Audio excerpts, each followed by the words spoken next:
After deciding to marry my boyfriend Ethan and visiting his family's home to greet them on the day, I found myself being rejected by all his relatives who said, "Don't ever contact us again, we don't want to hear your voice." Perhaps because of their upbringing, being doted on for their good looks, my mother-in-law and sister-in-law were harsh and jealous towards anyone who possessed something they did not. Unfortunately, I became the target of their envy. Both my father-in-law and brother-in-law, without any resistance, joined them in rejecting me. Several months ago, I was able to exact a grand revenge on these four. My name is Amy. I am 27 years old. Now I'm living peaceful and happy days surrounded by love with my husband, adorable child, and my parents. The origin of all this started 3 years ago when I was 24. It was triggered when my boyfriend at the time, Ethan, proposed to me. Ethan and I were colleagues at work, and we became close due to our shared hobby of movie watching, and we started dating after many movie outings together on our off days. Ethan had a calm temperament and was friendly to everyone at work, making him well liked by many. He disliked disputes and was the kind of kind-hearted person who could forgive others' mistakes. Since the time I entered the company, I was interested in Ethan, so when he asked me out, I was overjoyed, and I looked forward to going to work every day. Whenever I made a mistake at work and was feeling down, he would listen to me all night long, and I naturally started thinking, I want to be with this person forever. Ethan had dreams of starting his own business in the future, and I wanted to be by his side to support him all the way. When Ethan proposed to me, I was over the moon. Of course, there was no reason to reject him. I accepted his proposal immediately and decided to marry Ethan. On the weekend after Ethan proposed to me, we immediately went to my family's home, introduced Ethan to my parents, and announced our intentions to marry. Ethan was also kind to my parents, and he even had a great time drinking and getting along with my father. My parents seemed to take a liking to Ethan, and they joyfully agreed to our marriage and shared in our happiness. Seeing Ethan engaging happily in conversation with my parents, I sincerely felt fortunate to have met him. The weekend following the report to my parents, we were scheduled to visit Ethan's house. Having decided to go greet them, I realized that I hadn't heard much about Ethan's family from him. But at the time, I didn't think much of it, considering that Ethan was living alone and probably didn't keep in touch with his parents that much. The night before the day we were to visit Ethan's family, Ethan suddenly said during our phone conversation, "About tomorrow. My parents might be a bit odd, but don't worry about it too much." I was slightly concerned about what he meant by odd, but I figured I would find out the next day, and since we had to wake up early the next day, I decided not to worry about it too much and went to sleep. Around 10 a.m. the next day, I met up with Ethan at the station and we headed towards his house together. Since Ethan was living alone, this was my first time visiting his family home. Despite what I might say, I was nervous all morning, and when I was walking with Ethan, I hardly heard what he was saying because my heart was pounding so fast. What stood there was a grand mansion, like a castle. The garden was vast, and I was petrified when I thought, Ethan grew up here? My nerves eased a little when Ethan, with his usual gentle smile, said, "Are you nervous? It's okay, let's go." As soon as the front door opened, my mother-in-law was there to greet me. "Oh my, you've come all this way? You must be tired. Come on in quickly." She greeted me kindly. She was very slender, well made up, and her hair was beautifully arranged. Her expensive, wrinkle-free clothes were flawless. Once inside, my father-in-law, brother-in-law, sister-in-law, and their children were waiting. Everyone in the family other than my mother-in-law greeted me with smiles, which was a relief. I was warmly welcomed, took a seat on the sofa, had dinner while chatting with everyone, and announced our engagement. Ethan's family was very pleased, especially my mother-in-law and sister-in-law were excited, saying, "We're so happy to have such a cute girl join our family." I was moved by the warm welcome from these people. The pleasant conversation continued. Ethan's family were very talkative, and according to the stories that came up, my father-in-law ran a company that sold package tours, and my brother-in-law who lived with them was working there as an executive director, intending to take over the company in the future. My mother-in-law and sister-in-law were housewives, supporting their husbands' lives, and they were living gracefully, attending dance classes and flower arrangement lessons during the day. My sister-in-law also took care of her appearance, and she exuded a confident atmosphere. My father-in-law was very kind, always smiling at me and making me feel at ease by bringing up various topics so that I wouldn't be nervous. I was sincerely glad he seemed like a good person. At that moment, a certain conversation with my father-in-law broke the harmonious atmosphere. "Amy, I heard that you work at the same company as Ethan. Are you a contract employee there?" No, I originally joined the company as a regular employee after graduating from university, just like Ethan. The company where Ethan and I work is a major corporation, known to the public as a top-tier company. It's a popular company among job seekers, and getting hired as a regular employee is challenging. But luckily, I was hired as a new graduate after college. Oh, is that so? Huh. In that case, where did you graduate from? I graduated from Harvard. That's amazing. You must be really talented. I'm so proud that someone as talented as you is marrying into our family. Amy's awesome, isn't she? She is very hardworking. She's competent at work and quick-witted. I'm so happy to be marrying her. My father-in-law and Ethan praised me so much it was embarrassing. In fact, I went to a top-tier university in the US, and I studied hard during my high school years, even at the expense of my sleep. My parents, who didn't have much money, worked hard to get me through college. I was determined to attend a good college, land a decent job, and someday definitely give back to my parents. I'd been striving towards that with all my heart. Caught up in a lively conversation with the two others, I noticed that my mother-in-law and sister-in-law had gone quiet. I thought, oh no, and I desperately sought a change in the conversation.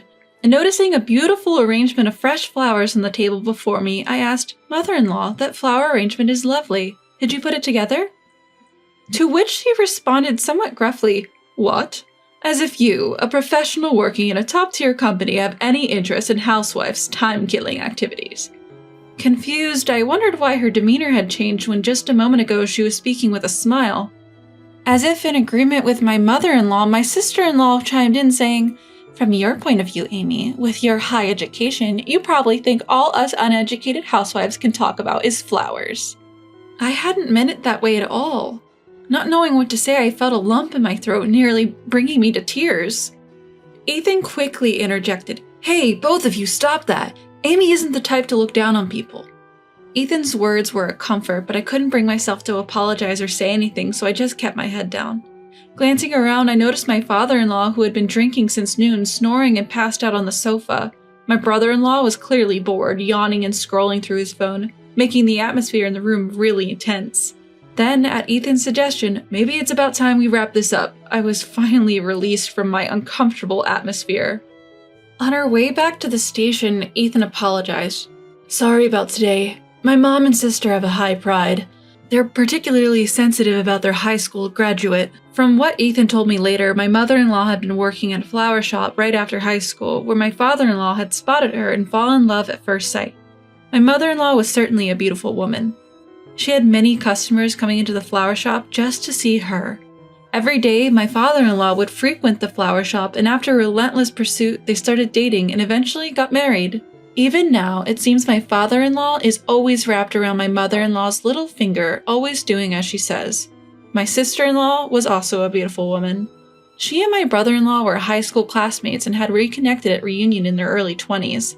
Upon seeing how beautiful she had become, my brother-in-law fell head over heels, and after he persisted wooing, they ended up together. My brother-in-law too seems to do whatever his wife tells him to.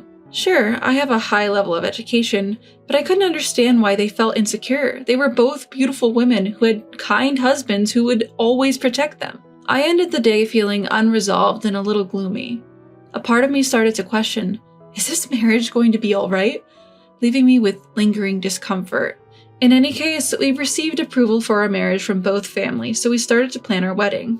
Even though the unease hadn't entirely disappeared, I felt that we would understand each other better if we talked more. "Don't worry, I'll always be on your side, Amy." I was able to stay positive. After nearly 6 months of lengthy preparation and with the final push at hand, it was finally the day before our wedding when Ethan's cell phone rang. It was from his mother. After having a brief conversation over the phone, Ethan let out a surprised shout. "What? Why? Huh? We can't just change it. Hey, hold on." It seemed like the call had been cut off. When I asked what happened, Ethan shocked me with what he said. "My parents, they said they're not coming to the wedding tomorrow." "What? What do you mean?" I was completely unable to digest the situation and anxiously asked Ethan. According to Ethan, it seemed that the in-laws had forgotten that they had booked a trip for the next day and couldn't attend the wedding. Unbelievable. The parents of my husband are skipping the wedding on the day before the ceremony? We stood there in a daze for a while. Not understanding why this happened, we tried calling not only the mother-in-law, but also the father-in-law and brother-in-law many times to get an explanation, but only the dial tone continued to ring and no one picked up the phone. Confused by the sudden situation, we quickly went to the in-laws' house, but the lights were off and there were no cars, indicating that nobody was home. I said to Ethan, "When I went to greet your family the other day, I wondered if I upset your mother and sister." The atmosphere was quite tense at the end, to which Ethan responded, "As I've said before, both my mother and sister have high pride. Smart women tend to be a bit hard-headed. Even if they hold a grudge for such a thing, I wouldn't know." When I asked, "But why would your father also skip the wedding?" Ethan replied, "My dad and brother-in-law, they're both very submissive to their wives. They probably sided with them to not upset my mother and sister." Ethan said this with a distressed look. I was at a loss for words. In the end, we were unable to contact Ethan's family even on the day of the wedding, so we had no choice but to go ahead with the wedding without Ethan's family present. Why did this happen? Did I do something wrong? And was it really true that they forgot they were going on a hot springs trip? Even if it were true, I couldn't comprehend why Ethan's family would choose a trip over attending their own son's wedding. My parents, who had arrived at the wedding venue, were very surprised when they heard that Ethan's family would not be attending. Ethan said to my parents, "I'm very sorry for the trouble my parents have caused." My parents responded, "It's not your fault, Ethan. Don't worry about it. Enjoy the wedding." But their expressions were a bit complicated. I felt terrible for making my parents have such expressions at the wedding. During the reception, we could hear whispers among Ethan's friends and mine asking, "Why aren't Ethan's parents here?" And the boss from work, who kindly agreed to give a toast, also asked, "What happened to your parents?" leaving us wondering how to answer. He couldn't possibly say, "My parents are at a trip instead of attending their son's wedding." When we were asked about Ethan's parents that day, we brushed it off saying they were feeling unwell. What was supposed to be a joyous day turned out to be one mentally exhausting day. Several days after the wedding ceremony, Ethan and I went to his parents' house to report that the ceremony had ended. "Oh, Amy, it's been a while. How was the wedding? Did you have fun?" "Oh, I'm sorry. I couldn't make it because of my trip that day. I meant to buy you a souvenir, but I got so busy and forgot." She said this with no signs of remorse.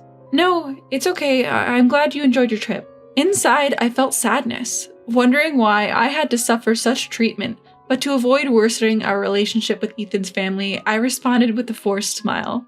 Ethan said, "It's unacceptable to cancel the day before. A wedding where all the relatives are absent? Is that even normal? If you didn't want to attend, we shouldn't have invited you in the first place." Then the sister-in-law said, "I would have attended if Amy wasn't the bride." What? What does that mean? I was so confused that my head started spinning. Then, as if to counterattack, the mother-in-law said, "Don't just blame us. I wanted to see my cute son's once-in-a-lifetime moment, but Amy ruined it. I'm a victim too. I'd like an apology."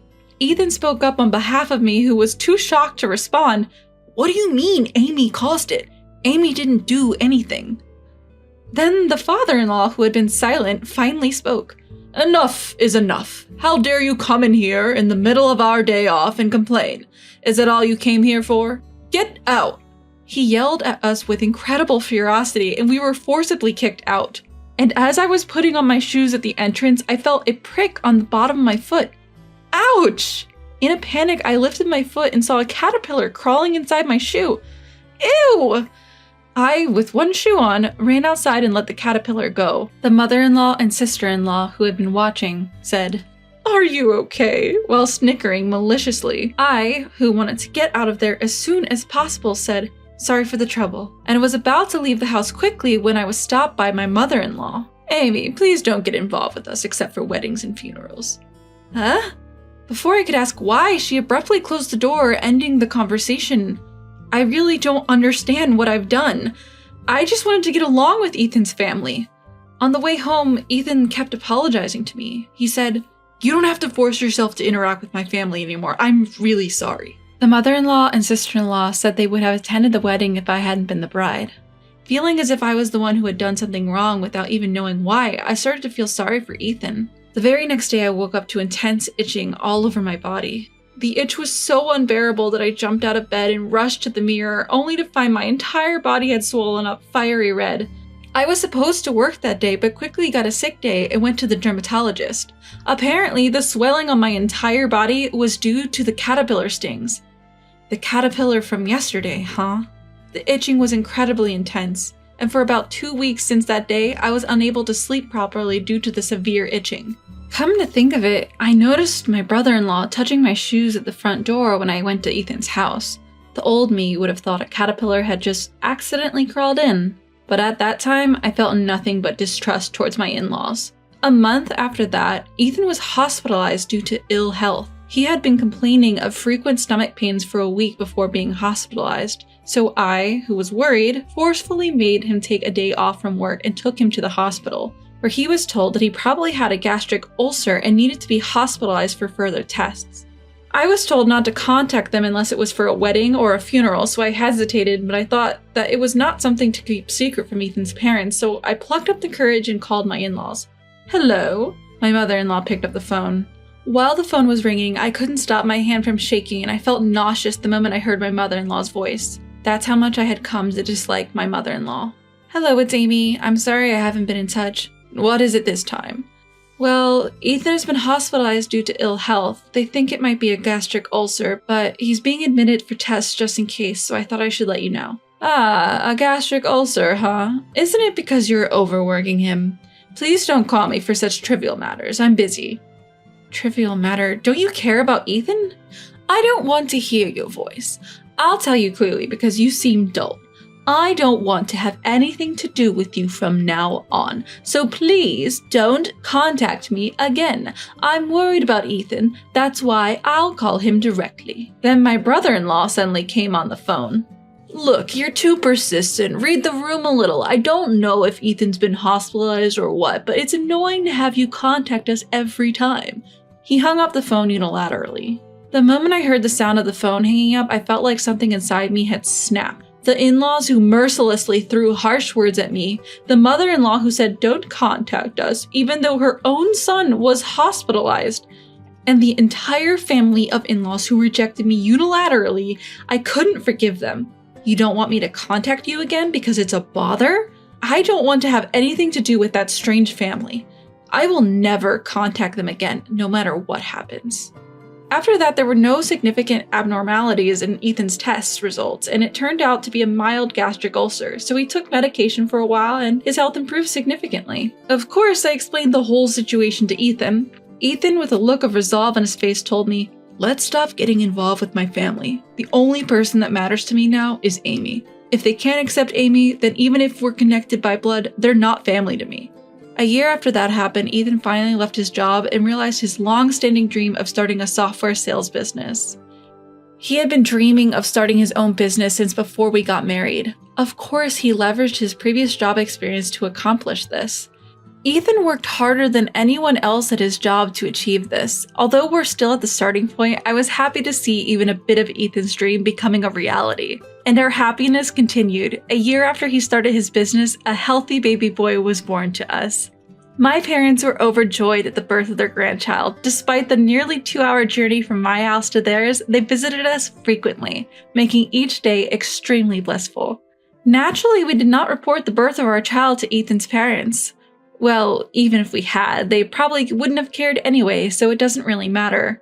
We didn't hear a thing from Ethan's parents after the phone call. Feeling relieved that we didn't have to deal with that peculiar family anymore was somewhat comforting. Then, several months later, something happened. The new coronavirus began to spread globally, and our country also declared a state of emergency and called for people to refrain from going out. Watching the news, all we saw were discussions about coronavirus. As the call for non-essential outings to be refrained grew louder, it was clear that the restaurant and tourism industries were severely affected. My heart ached for them. Suddenly, I wondered how the package tour company run by Ethan's father was doing, but it was none of my concern. No. I might have even cracked a smile imagining the state of his father's business. Despite the circumstances, Ethan's business was doing very well. While there was some instability in our income when we first started the business, recently our income has been higher than when Ethan was an employee and everything was going well. Around this time, Ethan started to receive a lot of calls from his parents' home. However, Ethan seemed to be avoiding getting involved with them, and he didn't pick up the phone even when he noticed the calls. There were also some voicemails left, but because he decided not to be involved with his family anymore, he ignored them without even listening to them. I often told Ethan, "You don't have to worry about me. It's okay to get in touch with them.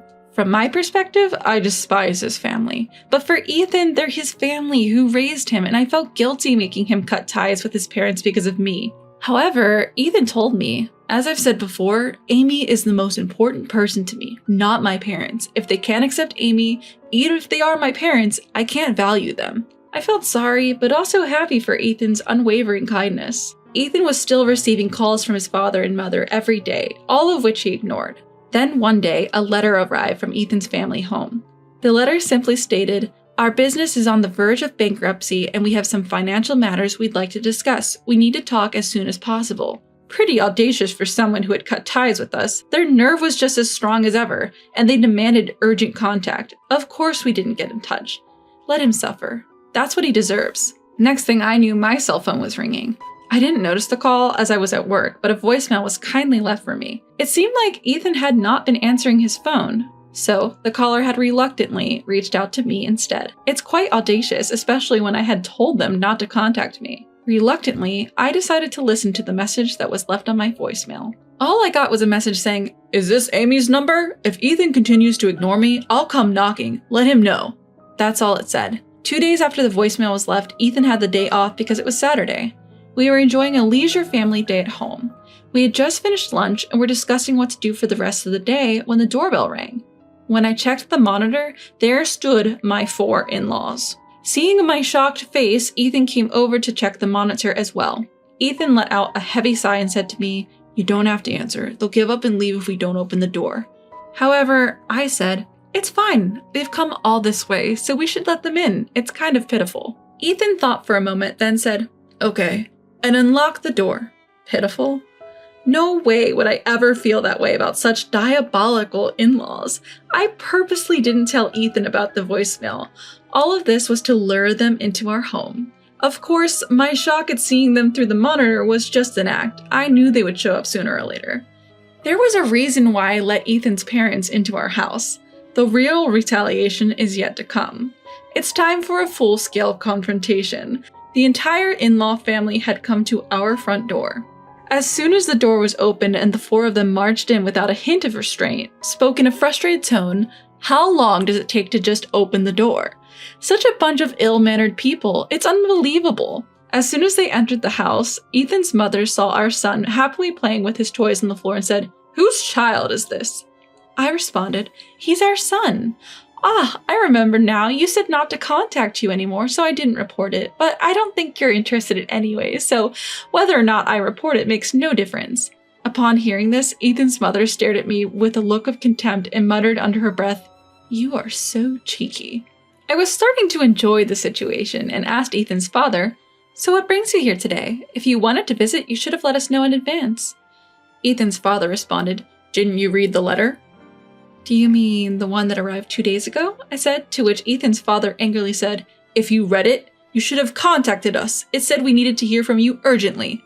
Quick to respond, I said, "Oh, you wanted me to contact you? But you said you didn't want to have anything to do with us anymore, so I didn't think it was necessary." Looking at the stern faces of the 4, it was hard for me to suppress my laughter. Ethan, my husband, remained silent as if letting me say everything I wanted. True to form, he knew how to read the room. It's hard to believe he was born to parents who lacked such common sense. Then my father-in-law abruptly changed his attitude and began pleading. "I beg you, I apologize for the past. Due to this COVID situation, everyone's been canceling their travel reservations one after another. We're not getting any new bookings either, and who knows how long this situation will continue.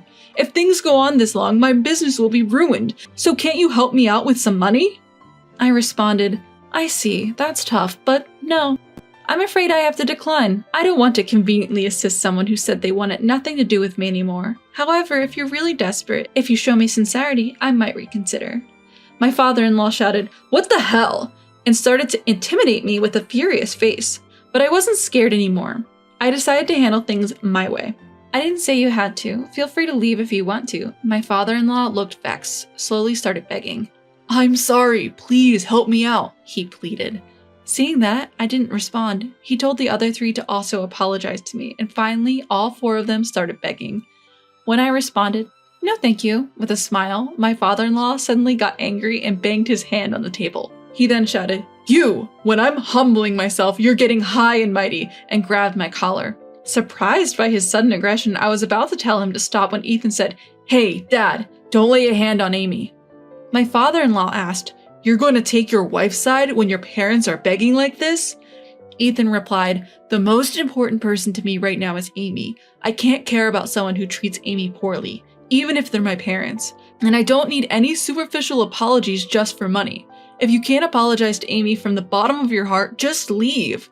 At this, my father-in-law, seemingly enraged, punched Ethan square in the face. "Is that how you talk to your parents?" Blood was coming out of Ethan's mouth from the punch. I tried to say something to my father-in-law, but he was still so angry. He started to kick Ethan, who was on the ground. I yelled, "What are you doing to Ethan?" and tried to hold my father-in-law from behind, but he shrugged me off and I was thrown back, hitting my head on the corner of the table.